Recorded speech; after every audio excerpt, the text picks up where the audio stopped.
Pozdravljeni. Za nami je približno tretjina sezone 2026, ampak kaj lahko pričakujemo na tržnici voznikov za naslednje leto, o tem in še marsičem drugem, seveda v naslednjih minutah.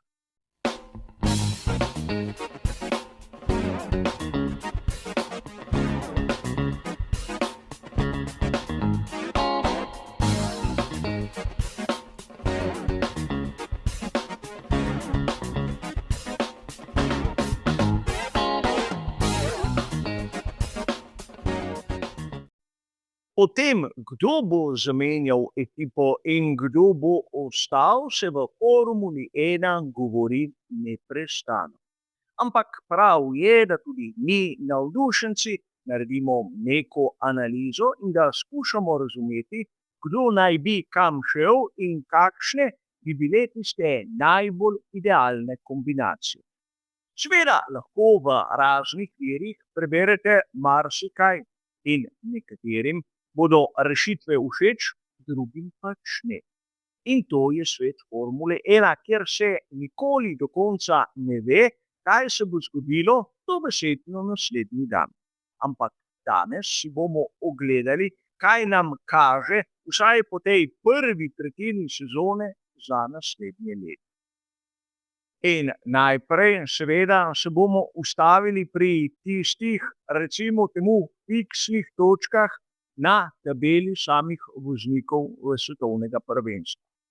In seveda lahko bi dejali, da pri skuderiji Ferrari težko pričakujemo, da bo prišlo do kakršnihkoli menjav. Charles Leclerc je podaljšal svojo pogodbo s skuderijo, Lewis Hamilton v tej formi je pa nekdo, ki verjetno ne misli na upokojitev in ne misli niti na menjavo same ekipe. In tako je tudi prav. Pri skuderiji Ferrari v naslednjem letu ni za pričakovati kakšnih bistvenih sprememb. Kaj pa pri tovarniški ekipi Mercedes? Tu smo lahko ugotovili, da je Andrea Kimi Antonelli upravičil svoj sloves, medtem ko George Russell ima določene težave. Bodimo pozorni, oba voznika imata pogodbo samo za letošnje leto. Ampak sam mislim, da bo Russell tisti, ki ga bodo žrtvovali, kajti Toto Wolff si želi v Mercedes spraviti Maxa Verstappena. Poskušal je lani, ampak videli bomo, če mu bo to uspelo za naslednje leto.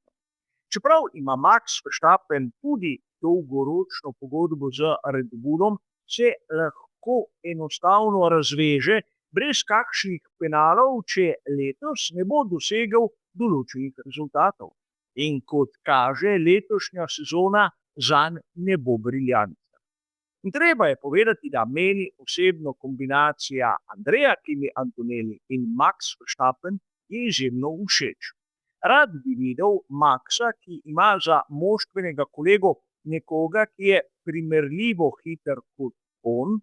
Max in Andrea se izjemno dobro razumeta, ampak verjamem, da v trenutku, ko bosta spustila vizir na njunih čeladah, ne bosta niti malo pomislila na to, da imata nek prijateljski odnos. Zato za sezono 2027 vidim tu izjemno dobro kombinacijo. Ampak imamo krizo tudi v McLarenu, kjer je Lando Norris, prvak sezone 25, tisti, ki nekako ne more biti več tako briljanten, kot bi njegov status to zahteval. Tudi Oscar Piastri v tem primeru kaže kar nekaj znakov, da se bo nekako poslovil in to prav v kratkem. Namreč Piastrija vsi mi, navdušenci, vidimo kot voznika v krizi, kot voznika, ki ni sposoben izraziti vsega svojega potenciala. In ker nam je jasno, da je Lando Norris tisti fiksni član pri McLarenu, kaj bi lahko dejali, kdo bo njegov nov moštveni kolega. Imam dve opciji, ki sta po mojem mnenju dokaj zanimivi. Leonardo Fornaroli, testni rezervni voznik McLarena je ena in druga je Carlos Sainz mlajši. Rad bi vas spomnil, da sta bila Sainz in Norris že moštvena kolega in da sta se izjemno dobro ujela. Zato ne bi bil presenečen, če bi Sainzu ponudili še eno priložnost v ekipi iz Woking. A videli bomo, kaj se bodo odločili pri tej ekipi. Menim pa, da je čas Oskarja Piastrija v McLarenu prišel malce proti koncu. Namreč, ukolikor si želi postati svetovni prvak, to pri tej ekipi mu bo izjemno težko uspelo. In kam bi lahko šel Piastri? Enostavno namesto Maxa Verstappena v Red Bull. In menim, da je ekipa pravšnja prav za karakter tega avstralskega voznika, kjer bi znal pokazati, iz kakšnega testa je. Mogoče malce preveč špekuliram, ampak menim, da bi bil ta pristop vsaj po mojem mnenju smiseln. In seveda na drugem sedežu bi lahko obdržali Izaka Hajdžarja, ki je letos pokazal, da ima tiste kvalitete, ki so primerne za to ekipo. In tako na hitro smo zaokrožili tiste 4 glavne ekipe. Kaj pa pri preostalih? Tu je težko karkoli napovedati, ampak po pedeku naj bi krožile izjemno zanimive govorice. Prva je ta, da pri ekipi Alpine, ki bo imela v naslednji sezoni Guccija za glavnega pokrovitelja, bomo videli Georgea Russella in Fernanda Alonsa. Alonso bi se zopet vrnil k tisti ekipi, s katero je dosegel največje rezultate. Govorimo o ekipi iz Enstona, pa ne glede na to, kako se imenuje. Po drugi strani je prav Russell, ki bi zapustil Mercedes, tisti, ki nekako išče pravo točko in kombinacija Gucci Alpina bi bila ona prava. Po drugi strani ne smemo tu prezreti, da je morda to lahko tudi zadnja sezona za Fernanda Alonsa.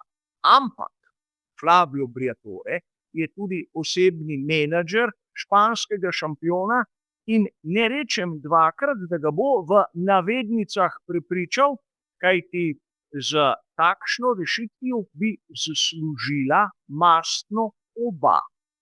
In seveda kombinacija, ki se mi zdi zanimiva. Tu se lahko začnemo spraševati, kdo bi pa potem lahko prišel v ekipo, kot je na primer Aston Martin. Vprašanje, ki je na mestu, in seveda tu bi se raje prej vprašali, kdo si želi priti v Aston Martin, vsaj v takšen Aston Martin, kot ga gledamo sedaj. In odgovora seveda nimam. Celo Lance Stroll naj bi se naveličal tega večnega trpljenja. Ampak menim, da bodo dobili kar nekaj kandidatov, ki bi bili pripravljeni. Če ne drugega, je tu Valtteri Bottas, ki bo po vsej verjetnosti izgubil sedež pri Cadillacku, kjer bodo naredili prostor za Coltona Hurta. Ali je Bottas dober, ali je Bottas slab. In po mojem mnenju Valtteri Bottas letos ni dober. Ne smemo pozabiti, da imamo Ocona, ki pri ekipi Haas ne kaže tistega, po čemer je bil znan, in je Oliver Behrman boljši od njega. Behrmanu sedež plačuje Ferrari in menim, da bo tako tudi v naslednjih sezonah. Kaj pa Ocon? Bo on dobil priložnost kje drugje? Seveda, tu se lahko odpirajo vrata v ekipah, kot so Audi, kjer je tudi Hülkenberg seveda malce pod vprašanjem, ali pa že prej omenjeni Aston Martin in v podobni situaciji zna biti Pierre Gasly. Seveda tudi Gasly zna ostati v ekipi Alpine, ampak kombinacija Russell Alonso se mi zdi bolj zanimiva in če bi uspela, bi znali Francoza žrtvovati. In tu je seveda vprašanje, kam bi lahko šel. Verjetno v ekipi Williamsa bomo videli debut kakšnega mladeniča, poleg večnega Aleksandra Albona, ampak mislim, da kar se tiče te prve tretjine sezone in informacij, ki krožijo po Peduku, smo dobili vsaj za sedaj neko izjemno zanimivo sliko, kaj nas lahko čaka v prihodnosti.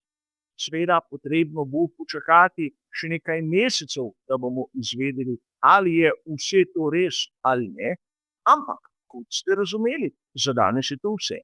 Hvala za vašo pozornost in nasvidenje.